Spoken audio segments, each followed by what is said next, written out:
It depends which courses are offered in which in that particular term. So we don't have that flexibility as a master's student, like to choose from wide. So it's just a small size project we have. So which we can finish in a month or a couple of months. So we have limited scope in our work. I didn't do anything. I didn't do any part-time. So for undergrad here, there is a mandatory internship program. For us, the tuition fee wasn't too high. I don't have to pay for my tuition fee for 1 year. India produces good students every year. So there are many part-time opportunities within campus. Like I said, not everyone is guaranteed to get a job. So here, visa is just a different thing that allows you to get into Canada. You get into the country. You just apply visa separately. Hey everyone, welcome to College Dunia Study Abroad. This is Varun. Today we have Nitesh Chhetri. Nitesh has pursued his master's in civil engineering from University of Saskatchewan. Hi Nitesh. Hi Varun. Hi, Nitesh, can you please introduce yourself to our viewers and talk a bit about your academic records, like starting from maybe like 10th, 12th, and how did you end up all the way till here? Well, thank you for this interview. I'm more than happy to share what I know. So as you already mentioned, so I'm Nitesh Chhetri and I'm originally from Nepal. I completed my high school from Nepal, but I went to India for my undergrad. So I completed my undergrad in Bangalore. So I have very happy memories for 4 years in Bangalore. And then after that, I went back to Nepal and worked for a year or so. And then I also applied to Canada at the same time. So after 2 years of my graduation, I got admitted to University of Saskatchewan, also known as USask in a short form. So it's easy to communicate. Yeah. So I got admission in USask in 2019. And then I came here for my master's in civil engineering. So I got admitted in MSc programs, which is a research-based program. Yeah, and I finished my master's in last September 2022. So it's been 5 months. And now I'm working full-time. Oh, that's great. Congrats, you achieved your job during this time. Oh yeah, it was a little tough, but yeah, finally got it through. So your schooling, your high school was all in Nepal, like your 10th and 12th standards, huh? Yeah, until high school it was in Nepal. Then I finished my undergrad from Bangalore. Okay, so what was your undergrad grade, like your GPA or something? Well, it was pretty good, I would say. So it was under VTU. The college name was BMSCE in Bangalore, BMS College of Engineering. When I graduated, I had a final CGPA of somewhere around 9.6 out of 10. Oh, that's nice. That's a great CGPA. You couldn't say it was decent. Yeah. I mean, at that time, it was a big deal. But now when I look back, honestly, like it helped me in some ways at some stage of my life. But when I look back, I wouldn't say it's a big deal as of now. So at that time, it was, to be honest. Yeah. But after that, once I got into masters, then that was a completely different journey. And I think it's like what you learn in those 4 years matter more than what you score. Yeah, I would say. That's great. So I would like to ask, like why did you choose USask? Like in brief, like is there any particular reason, and how's the curriculum at USask? Is it easy or tough? I would say two things. To be honest, I'm not going to lie to anyone. So to be honest, the first reason was when I was in my initial research phase looking for the universities here in Canada. So I got a few names, and then I went through, I had collected all the details of all the universities, their tuition fees, how long is their expected program duration, and their faculty members. So first thing that was that affected my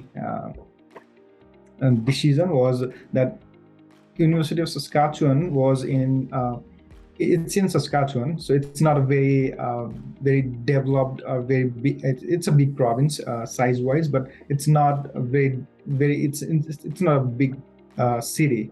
So Saskatoon was small and peaceful. I read a lot of reviews about the place, and I kind of liked the place for a student because I was coming here as a student, not as a full-time worker. So that was the first thing that mattered to me. It was a nice, small, peaceful city where I thought would be a good place for a student. And second, to be honest, was the tuition fee of the university. So when I ranked all the universities based on different criteria, so I found that University of Saskatchewan has like, I would say, very cheap tuition fee at that time. That's a priority always. Tuition fees should be considered. Yes, to be honest, I looked at the tuition fee and it was cheap. It's not the ranking of college was pretty good. It's based on the ranking, that fee was exceptionally cheap. Now they have increased over the last couple of years, but it's inflation. Yes, but still it's not too bad. So I would say the tuition fee was another big factor in choosing USask.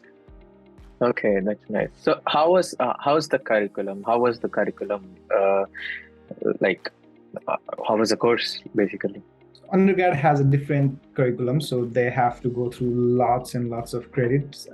For master's students, so we have two categories for MEng and MSc. So MEng is basically, it's just the whatever we do in undergrad, it's same thing in the master's. We just take a bunch of course and get those credits and then graduate from the university.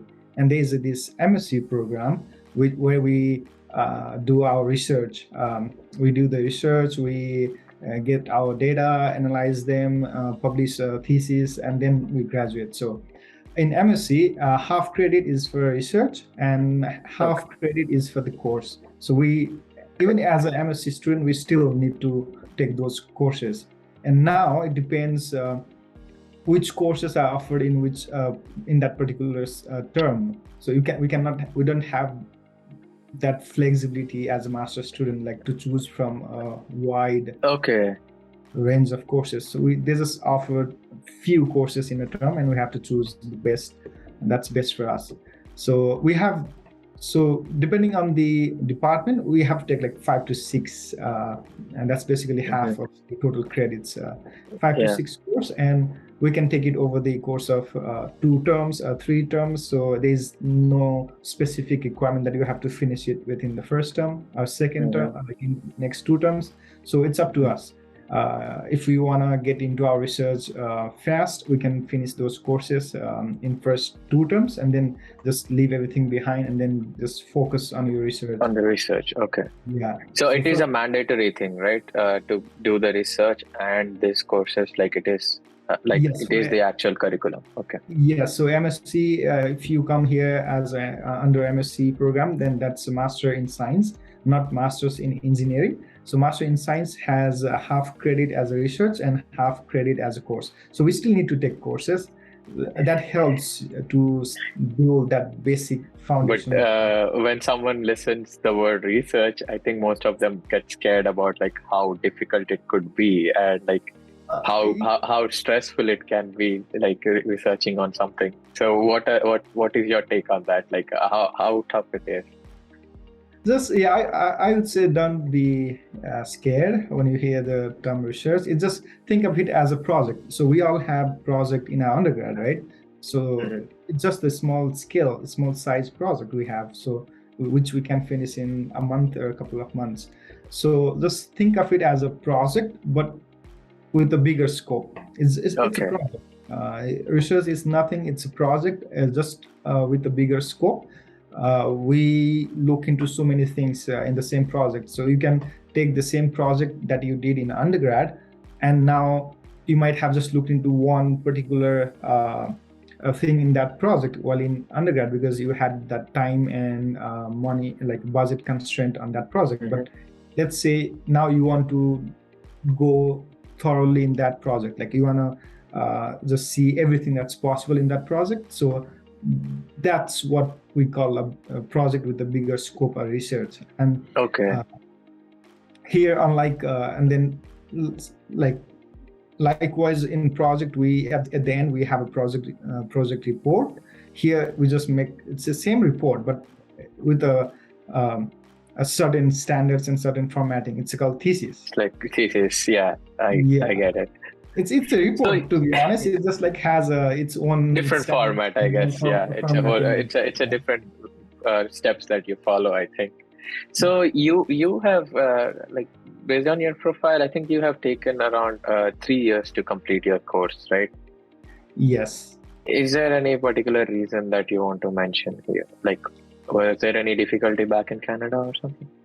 No, I wouldn't say it was because of difficulty. When you hear masters in Canada and MSc, don't get scared. It's not difficult at all. It's just it's unless we get into it, we always feel it must be tough. It must be hard to do research and publish a thesis and publish paper at the same time. No, it's not. So the reason why it took me 3 years is there are two reasons I will say. So first is of course, COVID. So because of COVID, we had to delay our lab work by 3 to 4 months. Okay. Yeah, because I was done with my coursework on April of 2020. So that's more or less like when we had lockdown here in May of 2020. So after that, I was supposed to start my lab work in June. No, it's in May or June, something like that. So because of COVID, there was lockdown, everything stopped completely. We didn't have all those materials we need for our teaching. So we had to delay our projects by a few months. It was a tough time, I agree. Yes, at that time we couldn't do anything, just stay home and wait for any updates. Well, some good vacation, hopefully. No, that's actually a stressful time because you don't know what's going to happen. You don't know when is it going to start all over again. You have nothing to do other than just keep and waiting. That's the hardest thing to do, just keep and waiting for something. I think. Yeah, I get it. I mean, like if we had known, okay, there's not going to be anything for the next 3 months, then it's a vacation. We can relax and we know that, okay, there's not going to be anything for the next 3 months. But we didn't know that because everyone was working to bring it back to normal for those students who had to get into lab. Of course, the classes were suspended, but they opened the lab for those who were doing research. Got it. Eventually. So we knew that they were working behind the scene, but we didn't know when was everything going to work out. So the second reason to say why it took me 3 years was once we started our project, and then it's a master's project, so we have limited scope in our work. We have to make sure that it's reasonable to finish within time frame that's given to us. And then when you go to PhD, even in the same project, the scope gets bigger. And then it's like when you come from undergrad to masters, like I said, the scope gets bigger. Now, when you add more scope to that work, you can even do PhD in that same project. Yes. So for me, when I was working on, once I started working, the scope of my project somehow got bigger. We wanted to look into more, let's say, for me, it's more parameters that I was investigating. So initially, we started with a group of parameters. And then once I started the work, we thought of, okay, why not trying this one as well? So, and I was okay because I was excited. Why not? If it adds more value to my research. And then I hope you did get your results. Like you were happy with your results. Yeah, fortunately, I would say, because many of my supervisors, they were saying the same thing, that not everyone gets the result they want, right? Desired. Yeah. Yes. Yeah, that's right. Yeah, luckily the results weren't far off. It was pretty much in line of what I was expecting. Yeah, That's so, great. yeah. Uh, Congrats on that. And you eventually even ended up with a full-time job as well. So I think everything worked in your favor, even though it was a little delay, but it did work in your favor. yes, like I said, I finished in September 2022, and then I was actively looking for a job. I didn't do anything. I didn't do any part-time job. I was full-time looking for a full-time job. So Okay. uh, it was a difficult phase, I will say, because I was applying to every open vacancies at any companies here in Canada. But yeah, eventually after 3 months of applying, in November I was contacted by one of the company, and then we started acting, and then I got a That's job nice. in December. That's great. Yeah. Oh, that's great. Congrats on that. And well, actually, coming to the requirements of USask, what is the criteria to apply and get an admit in USask? So if we are talking about masters, so there are few general requirements, I will say. There is IELTS. It's not too bad. It's okay, reasonable IELTS score. I think I'm not exactly sure. I have to, everything it's in the website. I think it's overall 6. Worst case scenario 6.5. It's not very high as in other universities like McGill and University of Alberta. So it's very Okay. reasonable IELTS score, and that's mandatory for non-English speaking countries. Yeah. And would you like to share your IELTS score with our viewers? Yeah, so at that time I had to write academic, so I scored 7.5. Oh, Not that's less nice. than 6.5. So 6.5 was, as you can guess, was in writing. So that's what Yeah. we consider as a difficult test That's for. agreed. So, which all universities did you apply, and how many admits did you get out of them? Actually, when I was making a list of universities, I had I think 9 or 10 initially, but once I started filtering it out based on tuition fee, I didn't have many left. I was just filtering out the cheaper one as well as the good ones. So that was your criteria when you were selecting the colleges to apply? Yeah, first I did the top 10, and then I did the tuitions, and then I saw if there is anything with a cheaper tuition that fell in the top 10 or 12. And that way, University of Saskatchewan and Alberta wasn't too bad. So I applied to both. So it was 2 universities you applied for? Yes, University of Alberta and Saskatchewan. I think one thing I would want to add up. So if we want to get into MEng, that's a Master's in Engineering. So basically, we just need to apply, fill a form, put our details, and just submit a form to be considered for the MEng program. But from MSc, you first need to contact any potential supervisor, any professor from your department, and ask them if they are looking for new students to do any research. If they have any research going on that they want a few students to be in their team. And once they agree to supervise you, then we can go ahead and complete the formal application to be considered for the MSc program. Okay. Yeah, so for this, because of these, I heard from one of the professor from University of Saskatchewan. That's nice.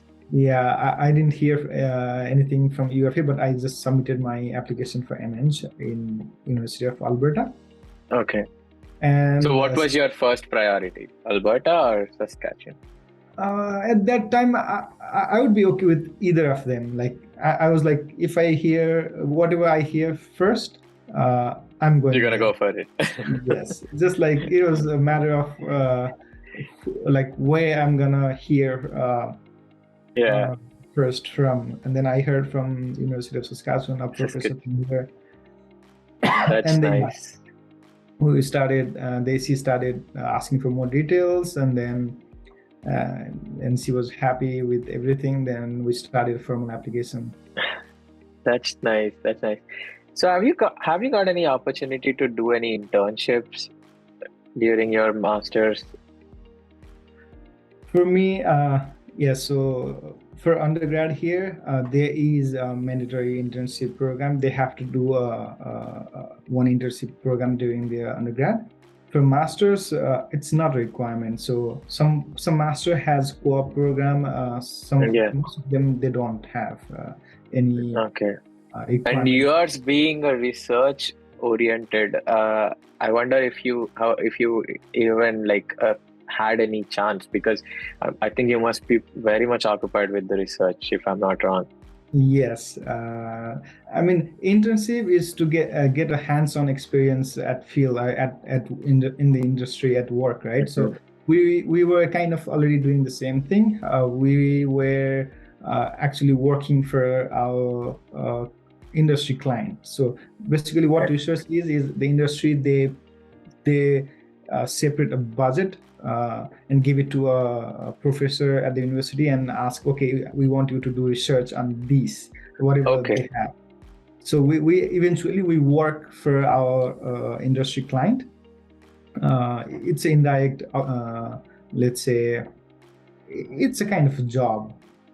So it's like an indirect research internship in the college under the professor, working for a company. Yeah, we can look it that way as well. That's nice. So for us, we didn't have any need for that. We are getting paid as MSc program student. You very likely you get paid stipend on monthly basis, because the industry people, they have a budget, they pay.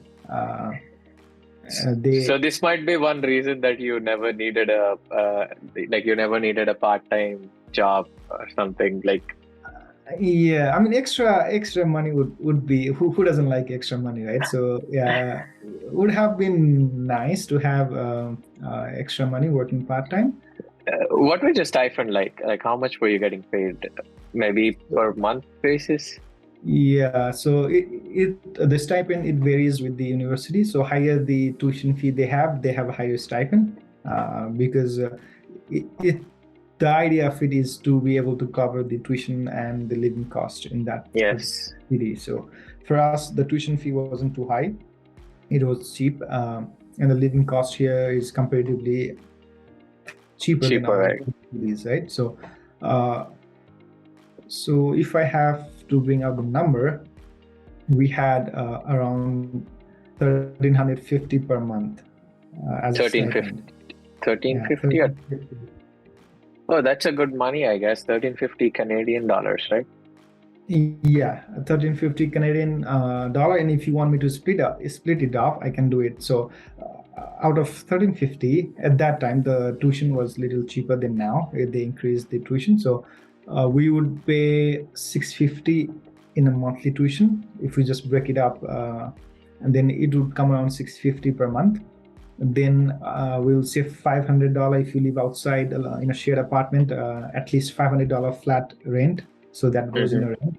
And then you separate like around $200 for groceries. So that's a very tight budget to be able to pay off your tuition, rent, and groceries. So were you living exactly on your stipend, or did you need any money from the outside? So first, when I came here, when I applied, so I paid the tuition for 1 year, the first year. I didn't have to do it. I didn't know. I thought doing that would add more value to my application. Because at the beginning you wouldn't know much, right? It's like what you hear. You wouldn't want to take a chance or something. You want to make sure you're foolproof. Yes, I mean, if I had known at that time, maybe I wouldn't have paid for one whole year, maybe like one term or so. But I didn't know at that time. I thought I have to pay just to make sure my application goes through. So I paid my 1 year fee, and then when I came here, now I'm getting my stipend, right? But I don't have to pay for my tuition fee for 1 year. So I was able to save some from the first year and then use it up in during my second year. Okay. And towards the end of my studies, I started working part-time.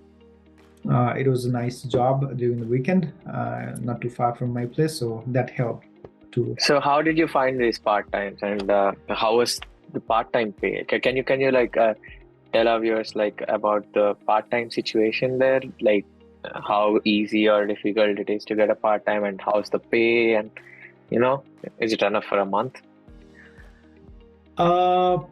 To get a part-time job, I wouldn't say it's too hard. There are enough stores, enough offices, enough commercial, let's say enough places to get a part-time job here. So it's just like you might have to travel a bit. There are buses here. We don't have metro.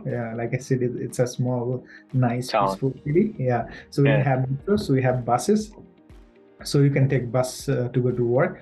So I would say it's not difficult to get a part-time. And if you get a part-time here, every province has its own minimum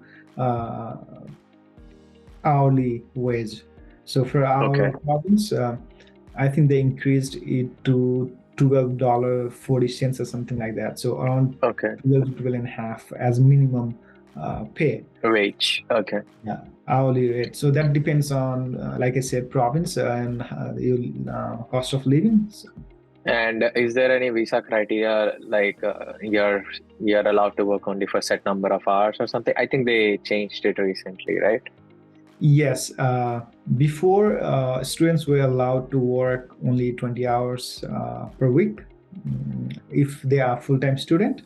So if you are a full-time student, you cannot work more than 20 hours. But after the pandemic and there was shortage in this labor market, so recently, I think it's been couple of months. So they changed this restriction, and they now allow students, even full-time students, to work full-time, basically, like whatever they can work. When you say full-time, part-time is 20 hours, and that's flat 20 hours, no more than 20. So when you say full-time, that's a 40 hours is considered as a full-time. But you can work, when you say full-time, you can work more than 40 if you can manage that studies. So it depends on an individual. That's what you would. So like on an average, how much do you think is a monthly expense? I mean, like you explained regarding your stipend, like how they split between the tuition and the living, but for someone who is doing a part-time outside and like he has no stipend, he or she has no stipend. So what do you think they're gonna, like, they are expected to spend a month, like based on like on rent, groceries, and any other expenses that you think they have? Yeah, that's a very good question that not everyone thinks through. They just add a few expenses and think, okay, that's how much it's gonna cost, and that's not too bad. So like I said, I'll just do a minimum expenses, and then it can vary depending on what the individual, I guess, living style you choose. So first thing that comes is the room rent. That so I'll put minimum as $500. And like I said, it depends. That $500 is in a shared, let's say, apartment or shared residential houses. That's $500. I would put for now minimum, and I would put $200 used to be enough, but now because of inflation and everything, the price of groceries is going up every week. So $200 to $250 per month for groceries. Then I would put around, let's say, minimum $50 for your phone bill. Okay. Yeah, I heard that phone bills are pretty expensive in Canada. Yeah, like in our side, like we don't have to literally pay anything. It's just like it costs nothing. But here, the internet is expensive. Very expensive, I heard. Yeah. So it's around 800 now, and what next? Yeah. And then comes your miscellaneous expenses, because every month, if you are a newcomer, and we know Canada is most part of Canada get very cold. Yes. And then you need to get the right gears for your winter, like winter boots and winter coat, pants, and they can't be just any normal shoes or coats. Yes. So they cost pretty good amount of money. So you need to separate.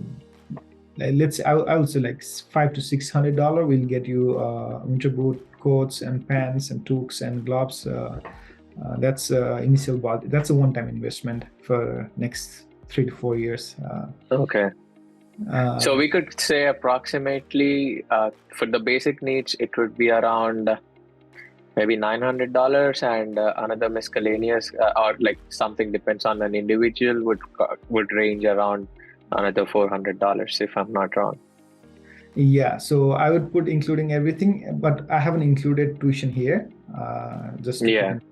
So just the living cost, minimum $900 every month should cover miscellaneous expense as well. Our groceries, phone bill, the very basic needs, Yes, the basic needs, room rent, and minimum miscellaneous expenses, $900. Got it. And rest all depends on each individual how they want to spend, I guess, because if someone wants to have a really lavish life, obviously they're gonna spend way more than 900.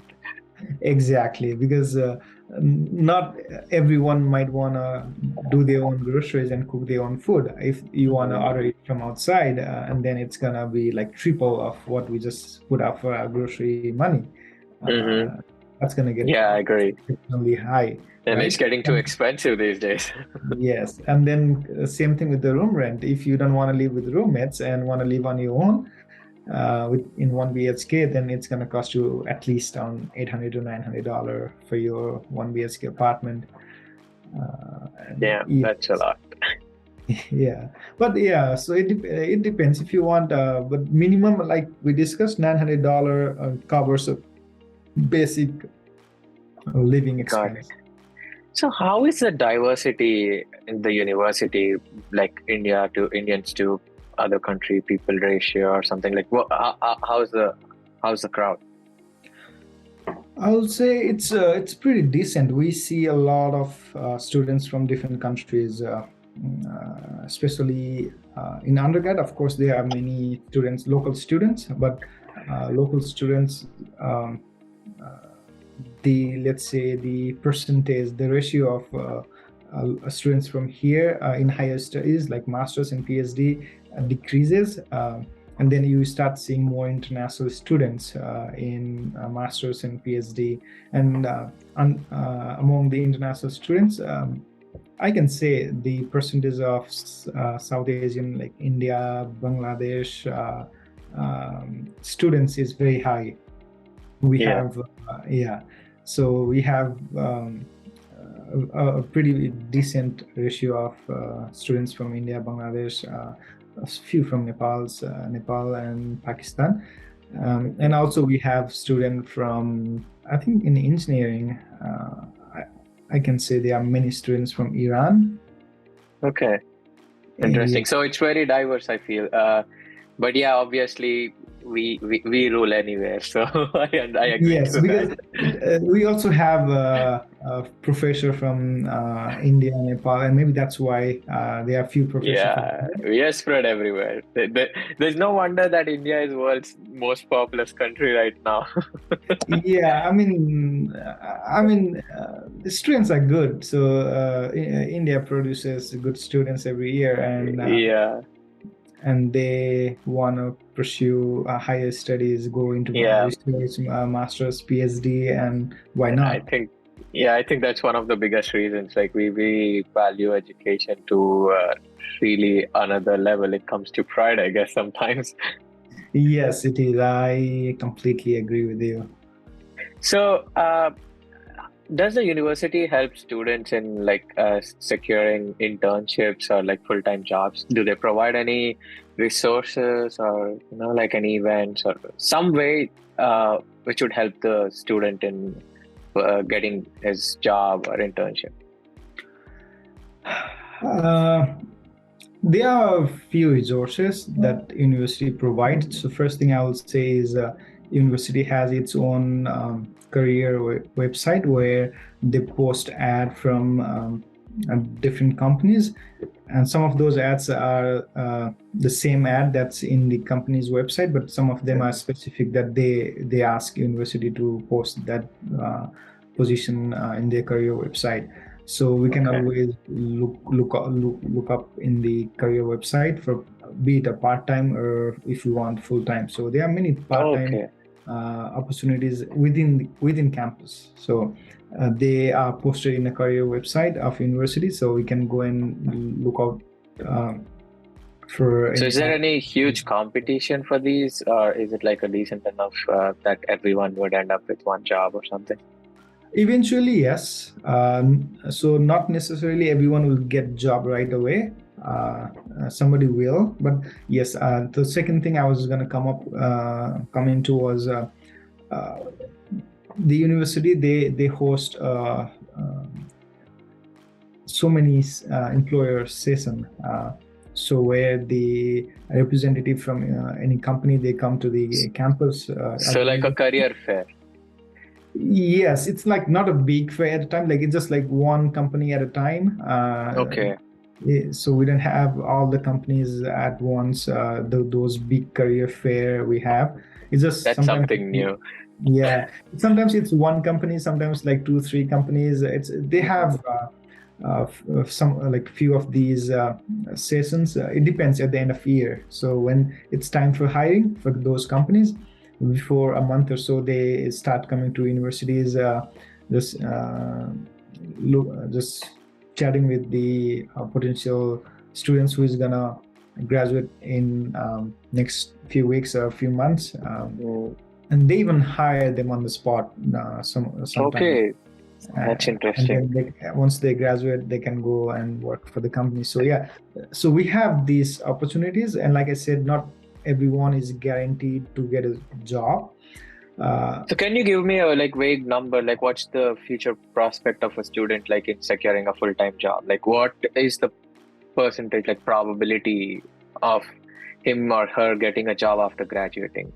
I know it's not easy number, but yes, you can say a vague number. Yeah, I will say above 50%. So it can be any, as long as it's above 50%, I think that's fair enough. I cannot bring a exact number, but I can say it's more than 50%. So that's good enough. That's nice. And what is the average salary they can expect? Like, if someone lands up with a job in general, like, what's the minimum average salary, like on an average, he can expect? So as an entry level job, if it's a first job, you don't have that huge experience before you came here. So as an entry level employee, you would expect, again, it depends on province. It varies largely. Yeah, let's talk about like civil engineering, your course, and around your province. Like if suppose someone from your university would be getting a job, and how would it be? I would say in our province, let's talk about myself, like a civil engineering. As an entry-level job, you would expect around, let's say, on an average of, let's go to the lower side of the average, 60 per year. So that's we can expect on an average of 60K Canadian dollars. Okay, 60K Canadian dollars as an average. Yeah, in 1 year. So it's an average. So you can get 70, 75. You can get 65 or 60. Agreed. You don't go below. If it's a full-time job in your own field, it doesn't go below. So are there any like visa criteria? I mean, like it's like some of the visas generally have this criteria of like you need to get minimum of this salary, or like basically, can you explain like once you graduate, how does the visa work in terms of your job aspects?